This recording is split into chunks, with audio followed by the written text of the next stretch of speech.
19 ফেব্রুয়ারি সেরাদের সেরা হবার হাতছানি 8 দলের ধুমধুমার সব লড়াই 22 দিনে জমে উঠবে জায়ান্টদের চড়াই উতরাই আইসিসির মেগা ইভেন্টে উঠবে লাল সবুজের পতাকা দুবাই রাওয়ালপিন্ডিতে ব্যাটে বলে চ্যালেঞ্জ জানাবে টাইগাররা।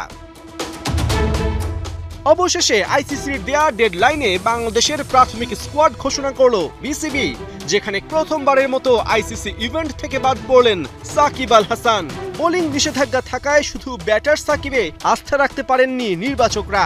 এদিকে অফ ফর্মে দলে জায়গা হারিয়েছেন লিটন দাসও।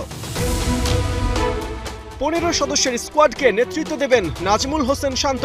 টপ অর্ডারে তার সাথে আছেন পারভেজ হোসেন ইমন, তানজিদ হাসান তামিম আর সৌম্য সরকার।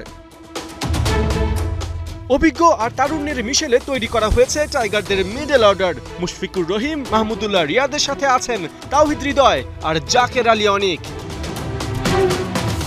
সাকিবের অনুপস্থিতিতে চ্যাম্পিয়ন্স ট্রফিতে একমাত্র অলরাউন্ডার মেহেদী হাসান মিরাজ। ব্যাটের সাথে স্পিনে টাইগারদের তুরুপের তাস। যদিও স্পিন ডিপার্টমেন্টে মিরাজ পাবেন ভালো support, leg spinner Rishad Hossain আর লেফট আর্ম স্পিনার হিসেবে আছেন নাসুম আহমেদ। 3 স্পিনারের বিপরীতে বাংলাদেশের চ্যাম্পিয়ন্স ট্রফি স্কোয়াডে গতির ঝড় তুলবেন 4 পেসার। তাসকিন আহমেদ, তানজিম হাসান সাকিবের সাথে প্রস্তুত মোস্তাফিজুর রহমান।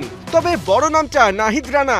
প্রথমবারের মতো আইসিসি ইভেন্টে ঝড় তুলবেন বাংলার গতি তারকা।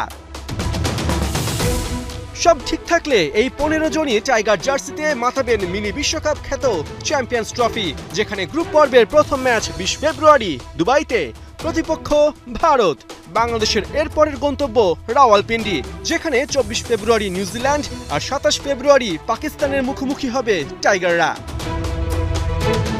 পার্থ বণিক, 71।